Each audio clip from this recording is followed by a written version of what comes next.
Greetings to you, my friends, wherever you may be in the world today. October 16th, is it? 2020, Santa Monica. Continuing here with a very short sharing, Spiritually Incorrect series in support of the feature documentary film that's been produced about my life story, my thoughts, my views, my idiosyncrasies and deceptions and struggles and foibles and hopes and dreams and all that kind of stuff that comes with an open sharing on filmsforaction.org. Thank you for checking it out, watching it, sharing it. Zero budget, no press release. If you wish to offer a comment, send it to me. Spread the word. Thank you from my heart. Today, the final part in this series where I've been satirizing the myopia, if you will, of being present and the propaganda of NOW, now. And I've been relating it very much to my own personal life. And here it is, 50 years from the embarkation of my spiritual journey, where I fled the University of Virginia, in brief, in the convulsion of American culture, not too different from the psychotheater that we're in today. Just replace the names and the dates and it's pretty much the same sickness. And here I sit 50 years hence. As an American, there's really no else to go in the world today. No one wants us. There's a global pandemic. I've done more mindfulness enough for the whole army to do. I don't need to meditate anymore. I OCD'd on that. I've already got 2 or 3 enlightenments from different traditions, all of them dysfunctional. Either my dysfunction was so fucking dysfunctional that a good enlightenment just said, I can't bestow upon you unconditional insight. Or I got a faux insight or a faux enlightenment, I'm not sure. But my dysfunctions over the years have grown. And I don't use the word dysfunction anymore. I just simply am more polite to myself. I have more self-esteem. Challenges, various forms of unraveling to become more clear, having more dexterity with complexity. Reinventing language has been a very popular theme these last 3 days and the last 30 years for me. And looking into the myopia of being present. One of the most obvious forms of myopia is like tunnel vision or tunnel sight or tunnel insight, or another way of looking at that is the euphemism of propaganda, narrow vision, mind control. How many American Indians told us that when you do what you do, when you act, consider the impact of what you do or not do 7 generations hence, right? Let's be in the moment. The myopia of the present.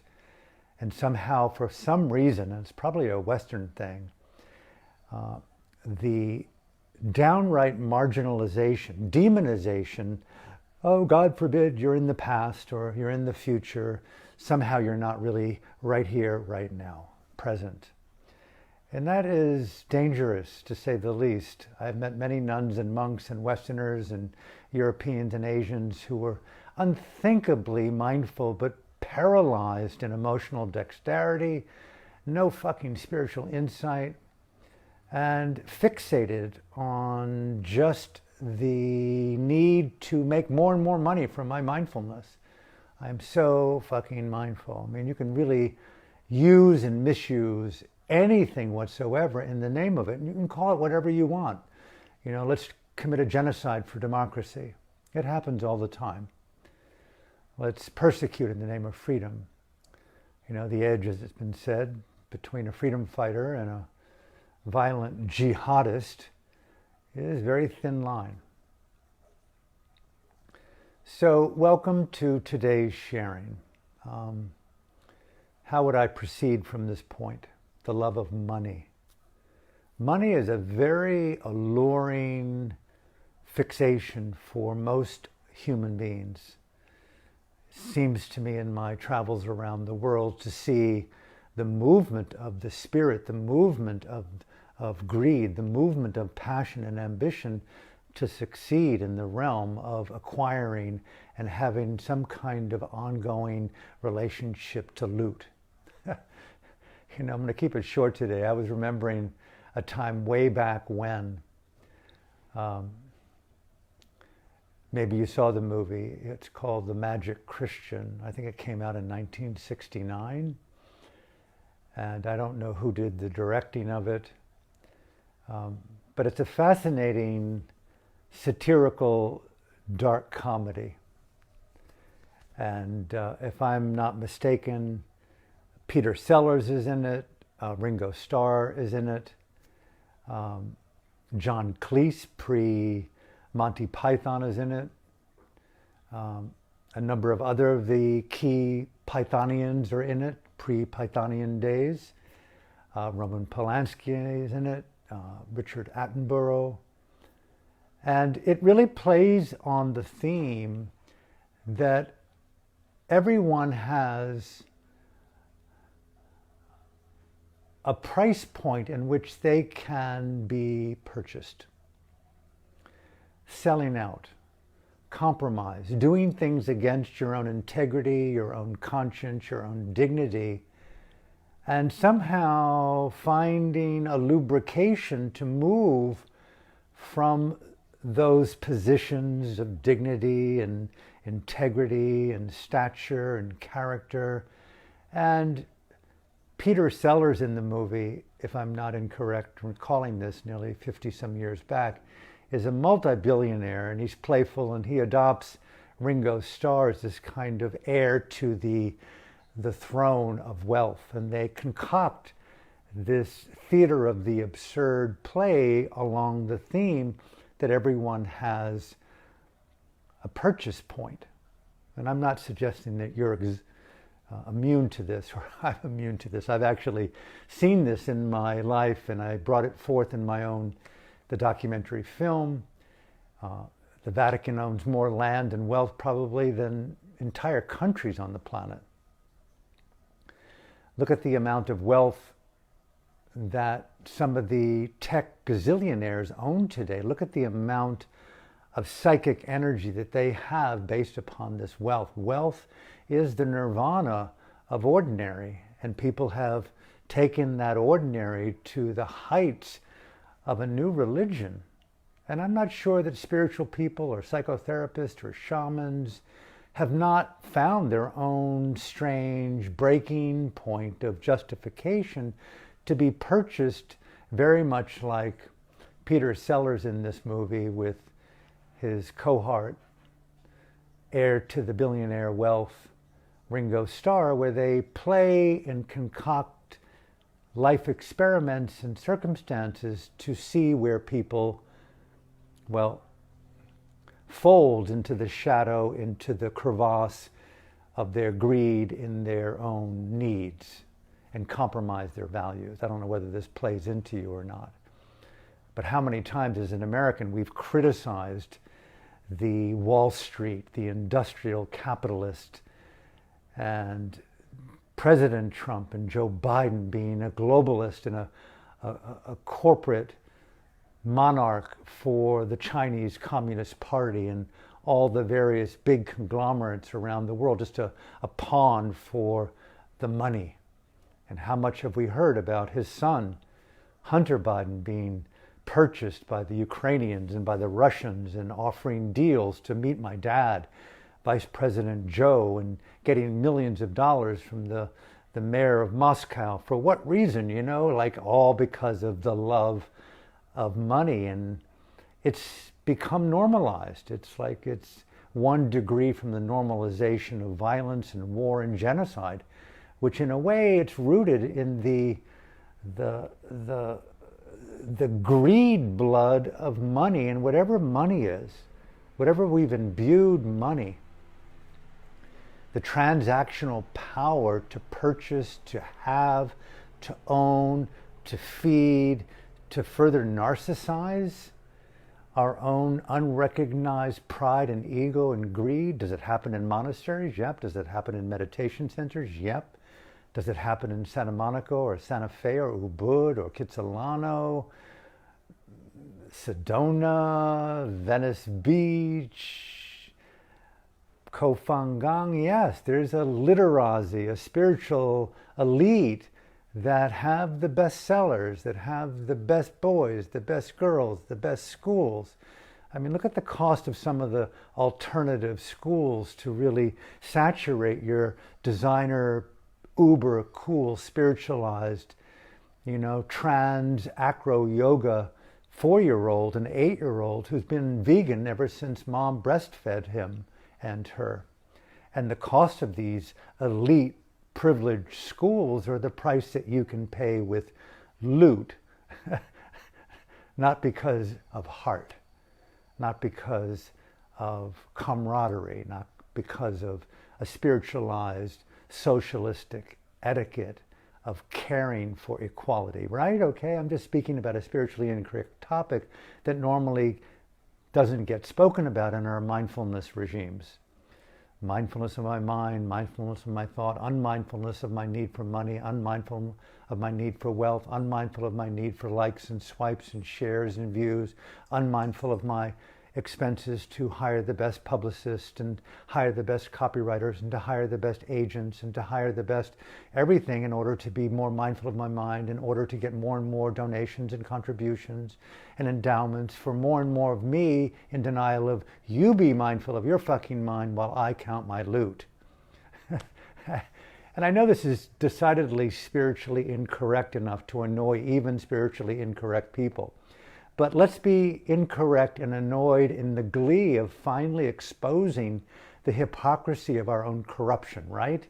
How many teachers I've met, how many saints and shamans and wannabes, and that, they say one thing in front of the group in the audience, they do one thing in front of the group in the audience, they have these beautiful flowers thrown in front of them in the front of the audience, they sit composed in front of the audience, and when they go behind the audience's back, they're in their private planes, they're in their 5-star condominiums, they're counting their loot, and it's not so overt as like, hey honey, we made $10,000 today, god damn it, I wish we could have made the $20,000 normally that we usually get on a workshop.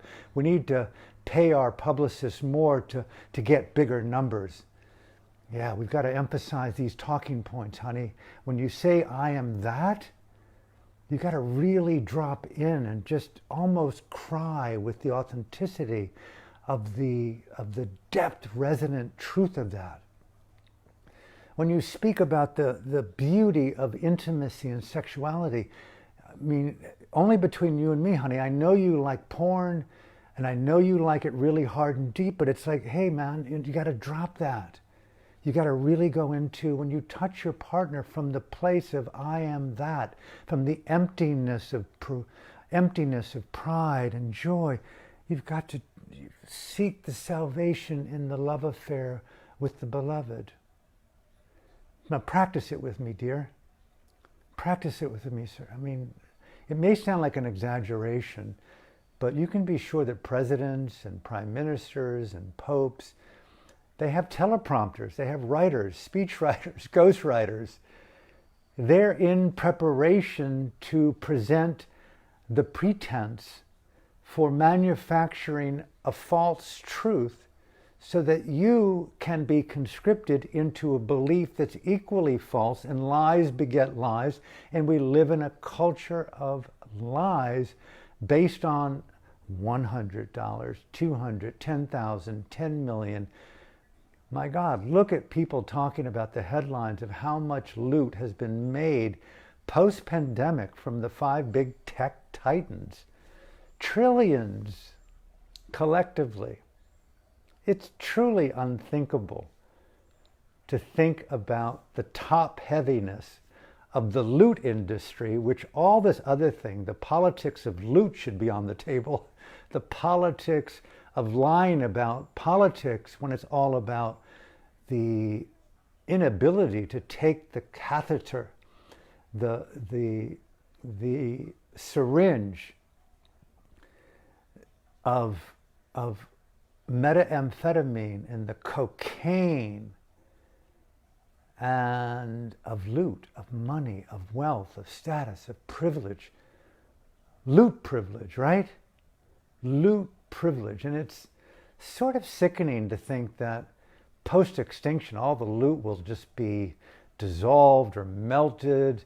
And God forbid, you could be sure that these tech titans are just developing the most incredibly resilient, extinction resilient cylinders going down gazillions of kilometers into their own soulless soul with, tags on it that said, this belongs to my son, the heir of Amazon. This belongs to my daughter, the heir of Apple.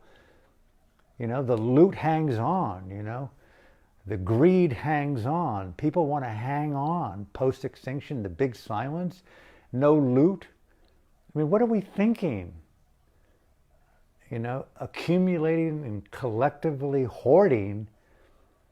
And I'm not sure that I'm exempt. I happen to live in a one bedroom flat, went down to a studio, went beyond a studio into 2 suitcases, now 1 suitcase. And it's a choice to be nimble, to be in monastic elegance. Would I like to have more? I don't know that the word more is the issue. Would I like to have a home? I'm blessed. I'm in gratitude. I'm in the flotation of my own dignity at this point. Shame on me that I couldn't do more and have the 6 cars and the 2 garages and the grandchildren today and my 7th incarnation of romance and wife. And I could have been somebody with a suit and a presidential flag on my lapel, and I could have been up there in the White House or in Congress, or I could have been Nancy Pelosi. I mean, there's so many ways to look at the facade, the burlesque, the theaters, but the love of money. I don't know whether this makes sense to you. The love of money, and in this film, The Magic Christian, Peter Sellers is, and Ringo Starr is, they have a policeman, for example, who they purposely speed. They get a traffic ticket. The policeman comes to the window. He's writing it out, and they begin to bribe him with pulling out a couple of $100, and he can see his eyes going from writing on the ticket to counting the loot, right? It's sort of like how many teachers I've met who are in the audience talking about the power of loving kindness and compassion, and they're feeling disappointed they don't have enough people at the talk or the retreat. They're counting the loot. They're counting the data. They're data junkies, view junkies, share junkies, influencer junkies, greed junkies, unrecognized junkies, collusion cult junkies. Don't be fooled. The Vatican Church is in the Vipassana scene, in the Theravada Buddhist scene, in the Tibetan Tantra scene, in the Neo-Tantra scene. It's all driven by good faith, some degree of wisdom, and a lot of desire for you damn well better own your empowered ability to love loot and the access to money. How many people I know and I've seen on my endless social media streams selling the wisdom of owning loot. And shame on me, right? But I just think that's a dead-end road, personally. I think there's another way to honestly acquire, and if you have taste, go for it, but how you use it and how you give it, share it, is a state of consciousness, a state of heart. You can have a lot and you can give a lot. You can have a little and you can hoard a lot. You can have a little and you can give a lot. It all comes back to the heart. And so Peter Sellers, sorry to preach like that, they go on and they graduate into more complicated scenarios. I'm not sure exactly. I can't remember exactly. Oh yeah, there's one in which there's a a world-class hunter, I think, who they bribe, who is a marksman, and they, tragic as this is, dark humor, they bribe him to use an automatic, like a machine gun to kill a bird, and it just flips out the attendees in the audience at this world-class bird hunter, the elegant marksman, just, and it's so absurd, and he did it for what? Not for status, but for the loot. He did it for the love of money, the love of those stock options, the love of the cryptocurrency going up and up and up, the love of the bigger, more affluent car, wealth, status, numbers, how many bestsellers. Why doesn't the New York Times do the worst seller index?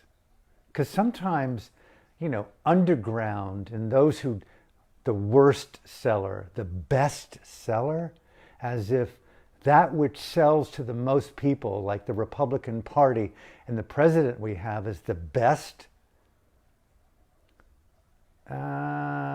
Did I get conscripted into the loot mania? Did I get conscripted into the money machinations, paranoid, big smile to make more and more and more? So it comes back to Peter Sellers. I'll end with this, because the point has been made. Where it's so absurd that they decide to have this big vat as artists, and they fill up this big vat. This is 50-year recall. Please excuse me if I get part of it wrong, but they fill up the vat with urine, blood, and animal feces. And they put a big sign on it, and it says free money. Yeah, that's right. And you see people, oh, reach for it, honey, that's $1,000 over there. Puts his face in the poo. You got it, you got it. What we're willing to do for poo. And then the film closes, very near to the end, where people go into the vat, in the feces, the urine, and the blood, diving for $4.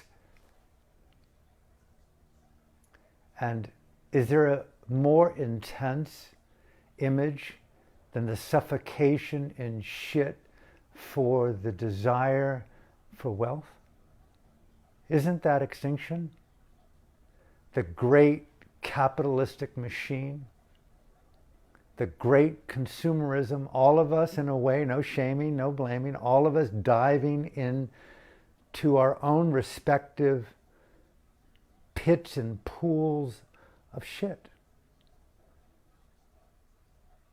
For what? And the perversity of our government is like, hey, no, we want you to dive deeper into your poverty well so that we can maintain more and more of the loot wealth. And that is nothing more than full-on global existential sadomasochism. That's pure masochism. I want to see you suffer and be turned on by that.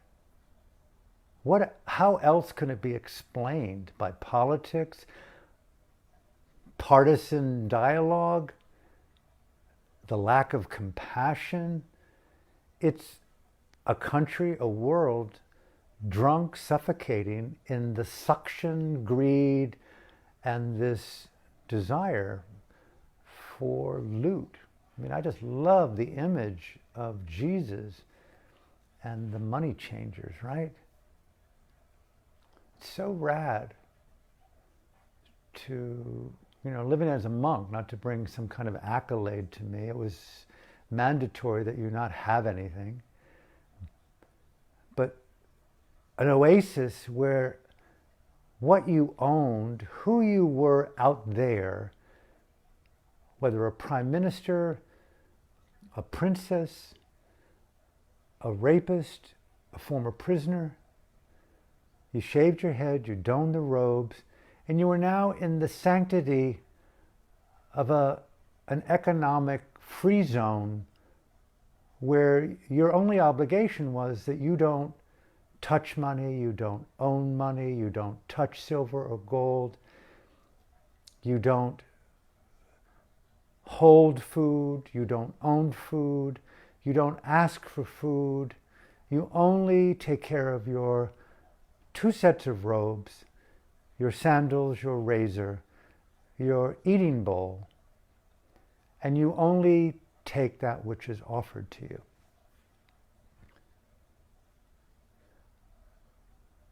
I think of the, tens of millions of dollars, perhaps hundreds of millions of dollars being thrown into Zuckerberg's Facebook for paid sponsored ads to promote the love of loot, politics in America right now, monthly. And I'm thinking of David Suzuki as I end here. I can't get this image out of my mind of him talking that we are so in the face of extinction that we're a group of men and women in a car arguing on where to sit and what's on the radio as we're going headlong into a brick wall. And I'm thinking, money can't buy me love. Money can't buy me the freedom from extinction. Money can't buy me a presidency. Money can't buy me privilege. Money can't buy me a new car. Money can't buy my daughter and son a good education. And are we that blind, Alan, as a species to see, have we been colluded and complicit and corrupted with the loot industry? I mean, there's greater problems in life, right? Like who to vote for and, but my sense is it's not uncommon to see even close, intimate friends and family and colleagues be excluded from your circle of privilege and wealth and status as you unconsciously maintain and mainline the need for more and more of my money until I'm right in the face of that brick wall, and I'd rather die with all my money than to give it away before the earth ends its existence. We talk about George Floyd and not breathing.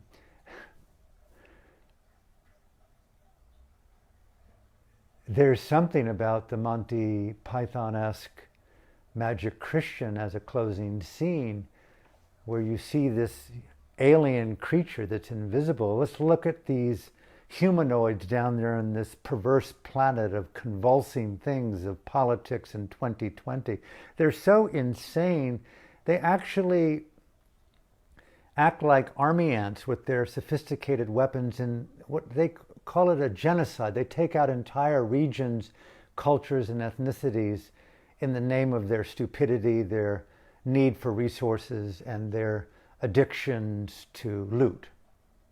Boy, what a feral species that is. And you see these New Yorker cartoon aliens invisible to us, and they pray to some being, and there's that young girl at the UN who's saying, don't give me your magical thinking and your endless worshiping of more and more money. Entire ecosystems are collapsing. And David Suzuki warned them they're heading on a head-on collision to the wall of their own greed, and they're still going to, they're going to go to their own self-annihilation. They'd rather take the loot, keep the wallet in their pocket as they go to the guillotine of a collective self-annihilating dumbass species called Homo sapien. And it's existential, it's perverse, it should be a Hollywood movie, And maybe it'll be a sequel to The Magic Christian, the idiot Homo sapien. What we did to jump in the vat of our own bullshit, urine, blood, feces, denial, deception. And I'll close here. I speak this way not to offend and not to be satirically hip and cool, but out of what I feel to be a love of life. And the Clockwork Orange concept of Malcolm McDowell, who's a serial killer and rapist, chooses to undergo what's known as aversion therapy, where he is neurologically wired to do all that's possible to dispose himself from the predilection of power, domination, sexual rapist imaging ideology. And you can just see Malcolm there in that seat being replaced with Stalin, with Mao, with Xi, with all of our presidents and presidents that want to be, with Hitler, with all the tyrants, with all the serial killers, with all the murderers, with all the rapists, with all the tax-paying citizens who conscribe to murder and massacre, and all the people who sold the black slaves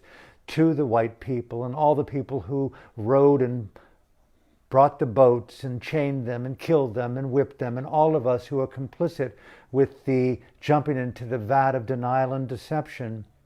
And all of a sudden we're in that chair, as Malcolm McDowell was in Clockwork Orange, to undergo aversion therapy to rid our psyche, our subconscious, our predilection to mainlining the source of primordial consciousness,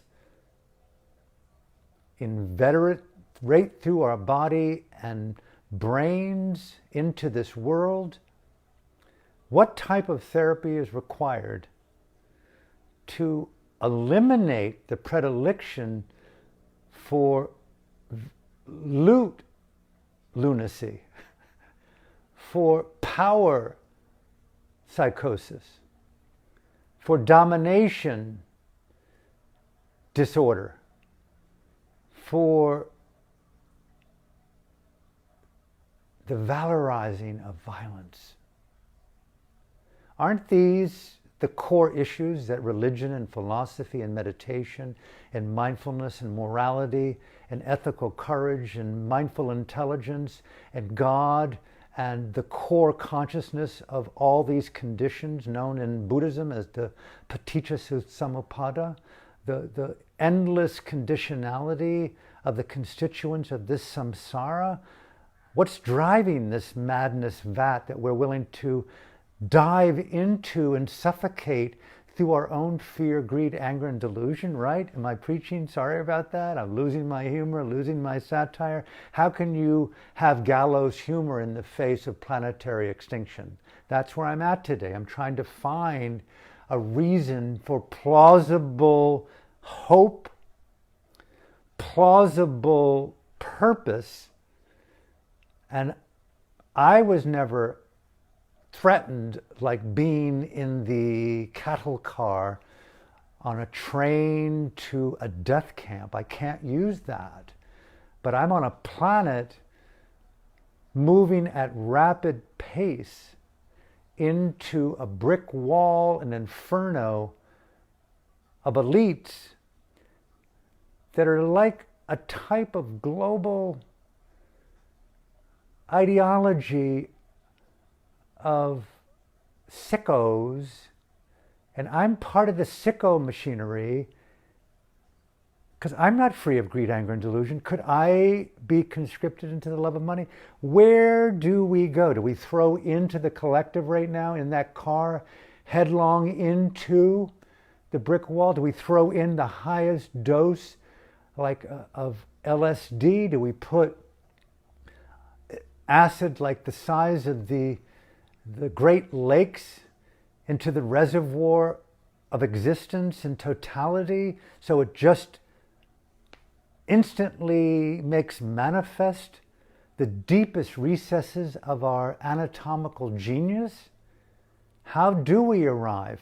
Or do we play the game of magical thinking of we're just in the ongoing trajectory of yet another life and another rebirth and another redeath and another dimension? And Alan, you know, you're a reborn again Theravadan Buddhist. You know that you are just a set of constituents in the great flow of samsara, birth after birth after birth, until you only on your own accord rid yourself from the conditions that you're speaking about today of fear, greed, and loot lunacy, privilege lunacy, power politics, the fetish for genocide.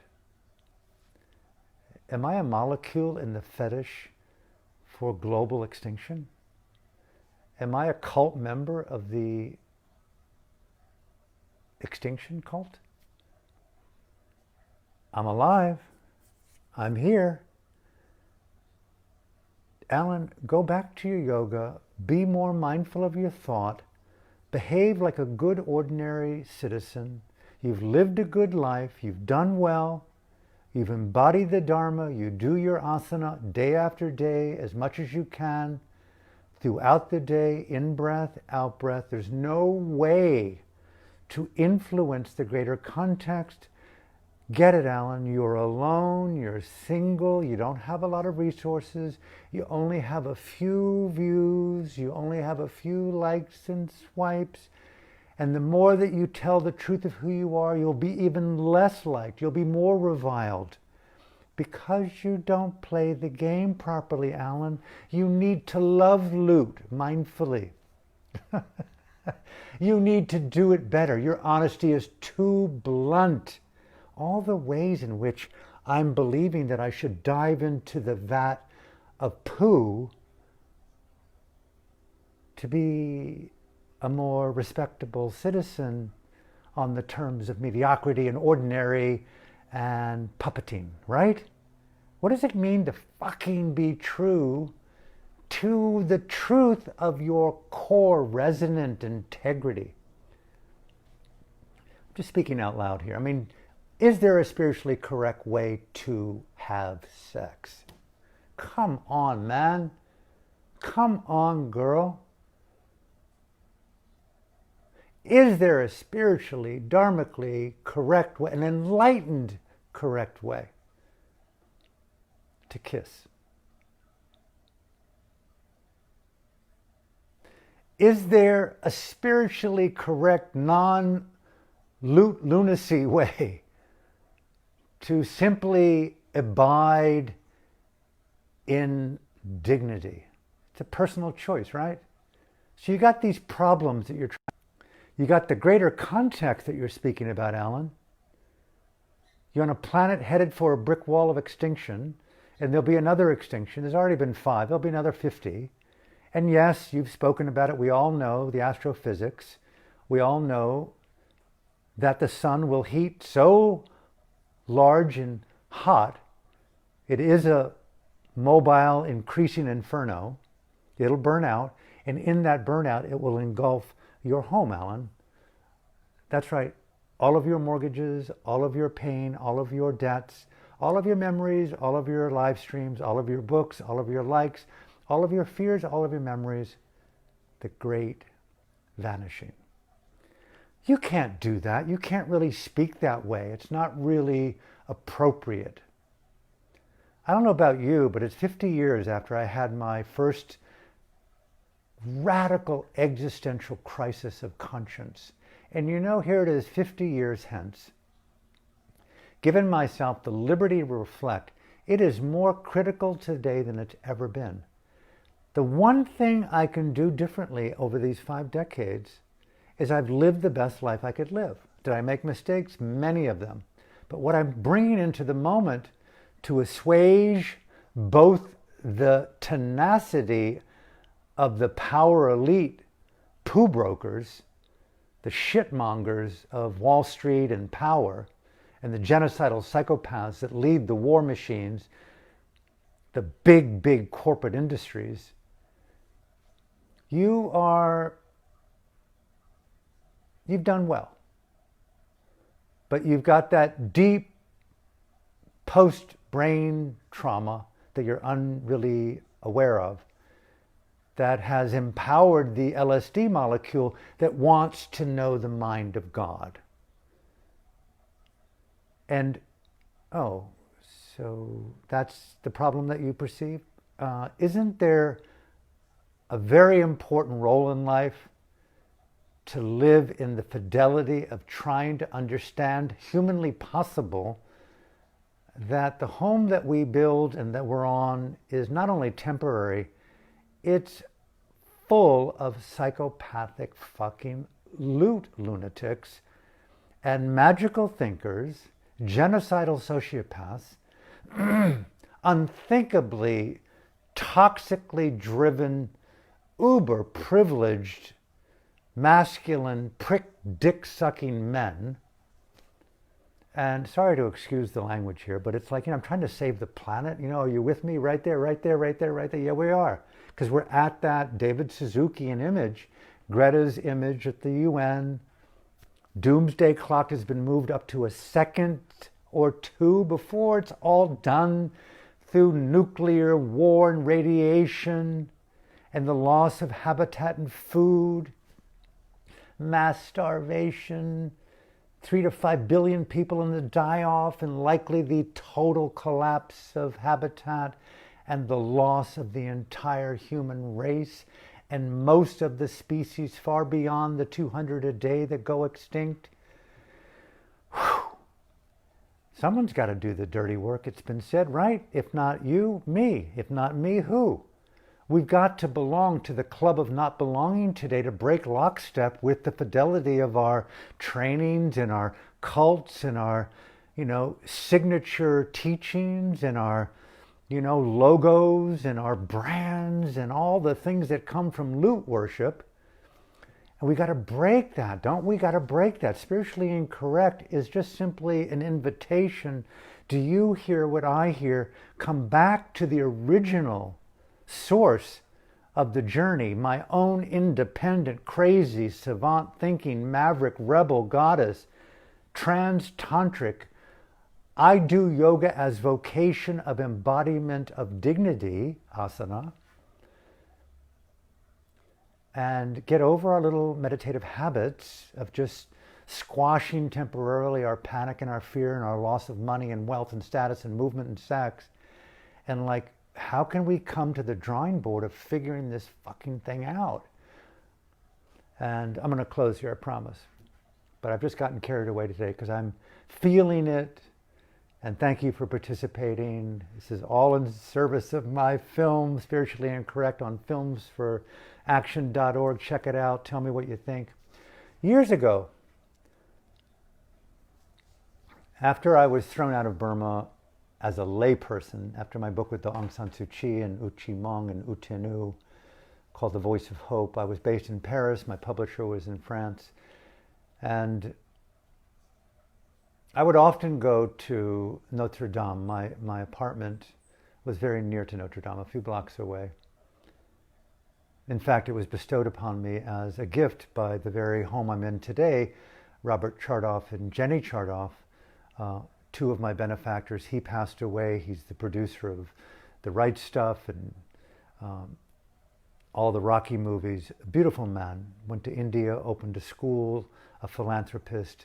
I'm blessed at the moment to be in this temporary monastery, as I was in France and in Paris at this time, 96, 97.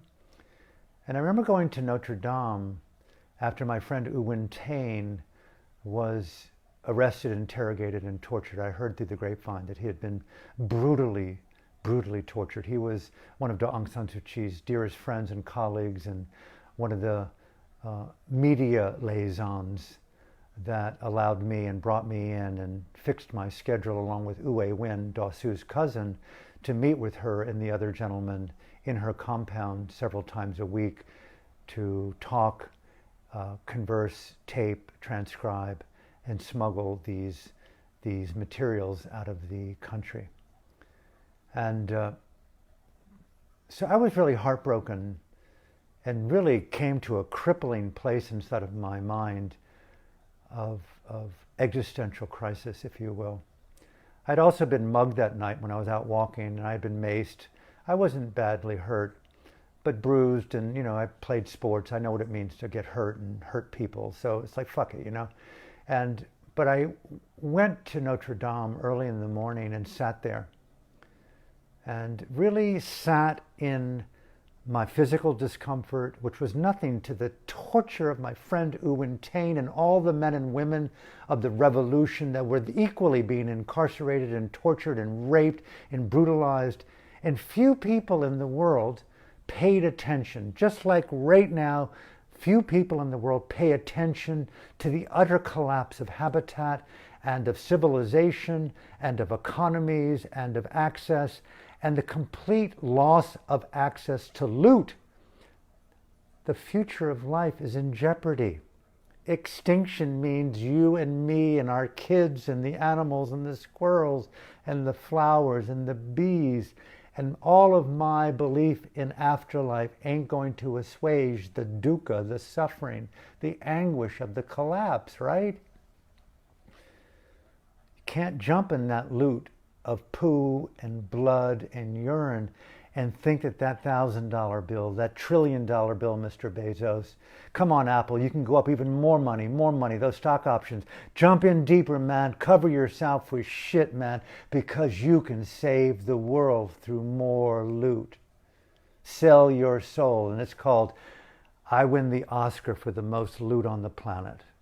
Look at the 5 tech titan pricks. Why do we have to talk about these guys and the women and the men and the stock options and all the wealth in Wall Street, blah, blah, blah, blah, blah, blah. Give it back, man. Let us have a big party before we all go extinct. Is that the story? And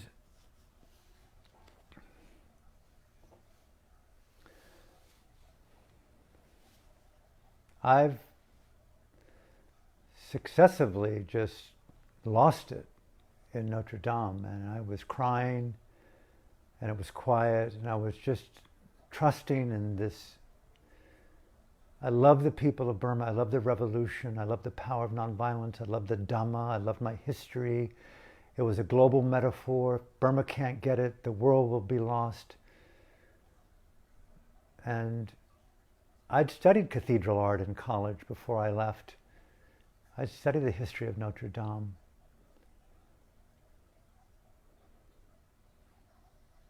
And I began to reflect, as it was supported by a tour guide also, talking about the history of Notre Dame being conceived some 900 years before, and that it took 800 years or so to build. And I remember at that time reflecting, as I'm reflecting right now, of what it must have been like. This is just pure imagination, imbued with my own fantasies and wonderment, of what it must have been to conceive of a grand cathedral called the Grand Woman. They call it the divine feminine in the metaphor here. The feminine radiance of liberty, the radiance of mutuality, the femininity, wisdom of generosity, of birth giving, of the sanctity of support for all people as her children. Not the worshipping of loot, but the worshipping of safety, sanctity, the sacred. Notre Dame to me became the symbol of the sacred. Set aside the politics in the church, I was using it as personal metaphor. And I imagined what it was like to sit 800 years, 900 years before in some dark little cubicle and, hey friends, I've got a vision, and they all come in. These are my closest allies. These are the ones who believe in me the most. And they're saying, okay, what's up, man? What are you up to? You're in your crazy mind. And I said, I've got a vision. And I said, well, yeah, tell us, what is it? And I said, I've got a vision of building the greatest cathedral as a symbol of the great feminine, the great woman, the giver of abundance, the giver of safety, the non-loot lunatic. And you could hear the producer from LA, you could hear the corporate leader from Davos piped in and saying, well, okay, great. A lot of great visions out there, man. How much is it going to cost? Isn't that the way of the fucking world, the dharma of loot? And I'm thinking to myself, I've got a business plan for it, and I've got an elevator pitch, and I'm now in Silicon Valley and trying to get seed money for my vision, and I'm doing my hoo-hoo, hoo-hoo, loop after loop, loopy-doopy-doop, jump in Nevada shit. I'm going like, fuck you, man. It's not about money. It's about keeping alive the symbolism of abundance, of generosity. I call it Notre Dame, the great woman. Can you hear it? And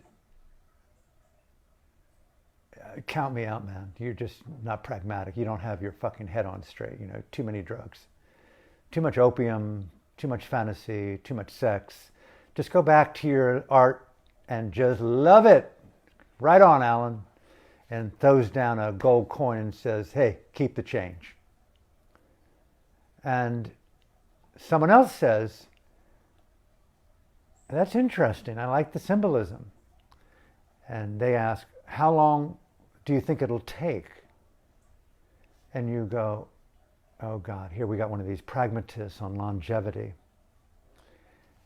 And you're thinking like, well, ballpark, it's going to take at least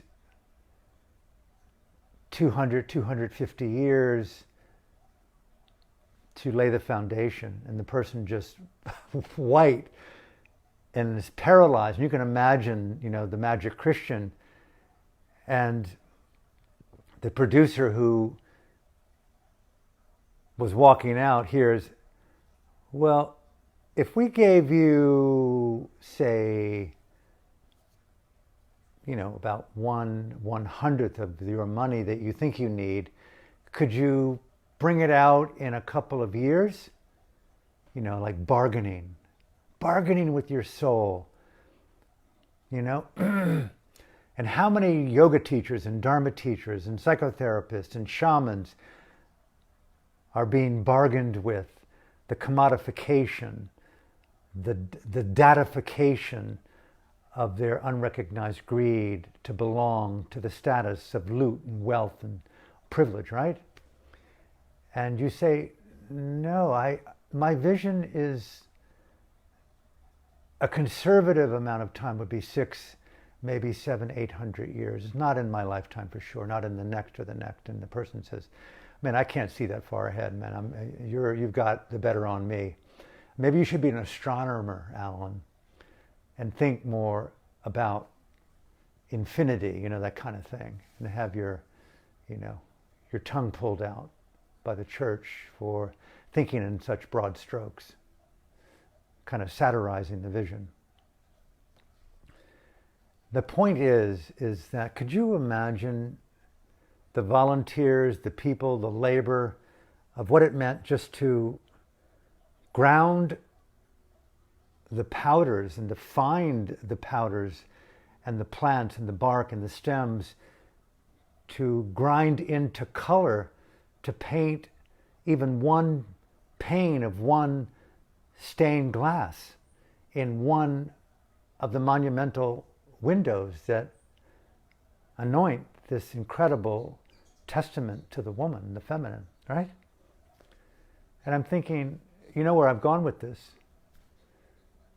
Alan, here you are in 2020. Take the time out of consciousness. But we're at the precipice, we're at the brick wall. Isn't there a way to inspire hope through action? Or is conscience its own reward? That the outcome is in the action of the state of mind itself? The gift of generosity is in the giving of something purely as a state of grace? Do we have to become that enlightened in order to succeed at non-planetary complicity with global annihilation? Or is that absconding from the passions needed to go down deeper into a Malcolm McDowell-esque Clockwork Orange collective of an aversion therapy for whom, where, when, and how? And right there, I'm going to end here.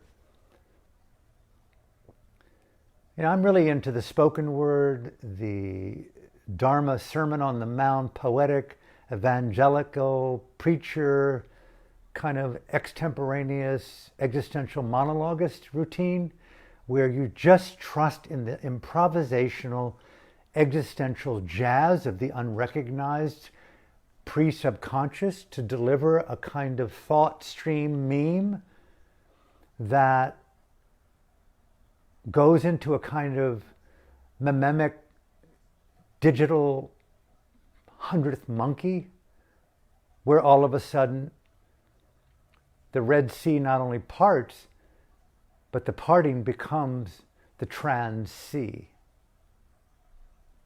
The miracle in the madness.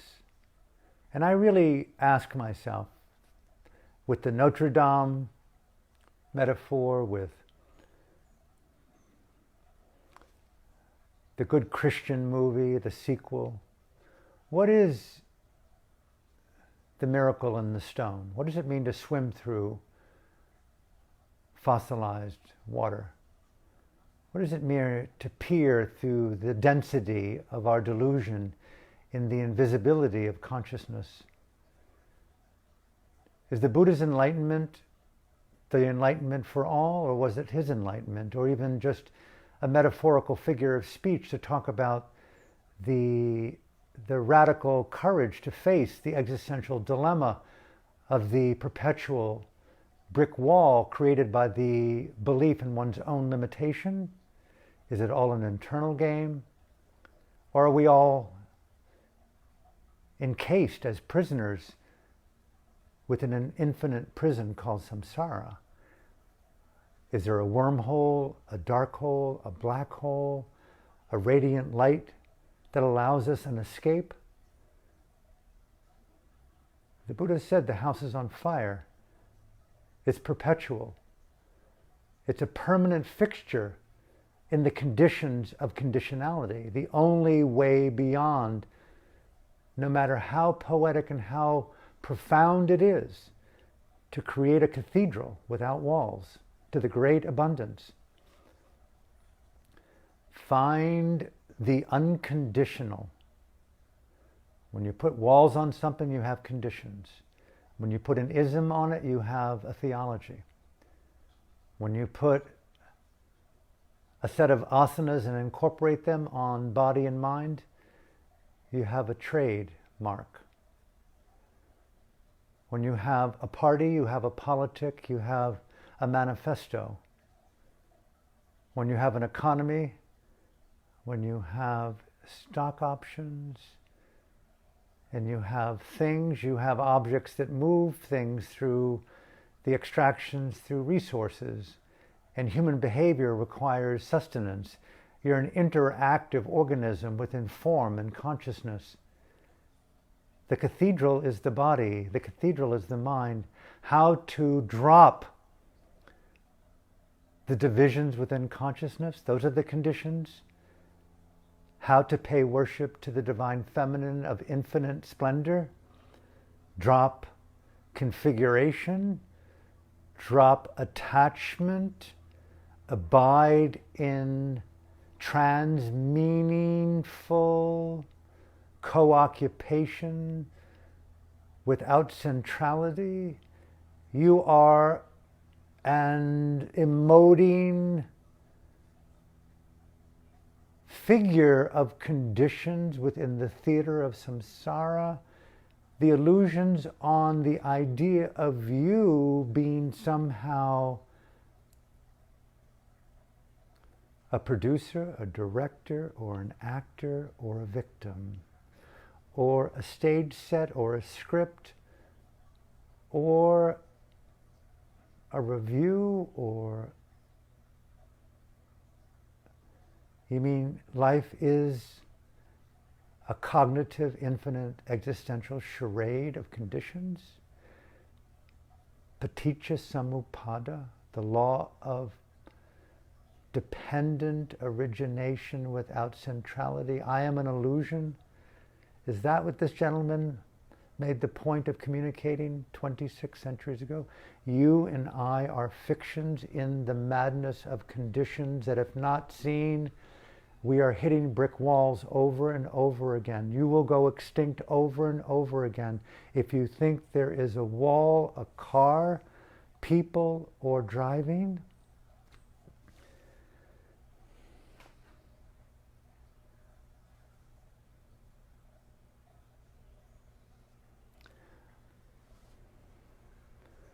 I'm in the house of Robert Chartoff and Jenny Chartoff, the house of Rocky. The theme, never give up. Everyone is entitled to a second chance. You and me, earth, life, post-extinction, the Buddha, all beings ever were, ever will be. We're in the resurrection of giving that place in our lives, for me, radical second chance. I'm entering the second epoch of my life. 50 years now are done. 1970, the pivotal decision to leave college and to pursue a spiritual life. 2020, and here I am, in a pandemic, in a lockdown, facing extinction, without giving up hope through the action of bringing mindful intelligence to the cathedral of the miracle. What will I see in her? How will I learn to inhabit her? What am I sharing? And what is the wisdom of this intelligence? I want to know you. I want to learn to understand you. I want to make love with you. I want to understand the core intelligence that overcomes suffering, fear, false worships, greed, ignorance, anger, and any form of violence. So from my heart to yours, whatever the vision is that drives you forward into the most beautiful place of being, may we keep alive the endless vocation of bhavana, the beautification of consciousness, and keep alive the radiance, the colors and the spectrum of our enlightenment in process, so that beings in all dimensions, wherever they may be, born, not yet born, near and far, may they live in the shared nutrient of this divine feminine, of the radiance of freedom, of enlightenment, of a truth beyond suffering. So from my heart to yours, thank you for tuning in. Have a wonderful day tomorrow. I'll see you Monday, 12 noon Pacific time. And if you want to catch my film, filmsforaction.org, Spiritually Incorrect, check it out and tell me what you think. I hope you will communicate in all honesty how it affects you. Thank you.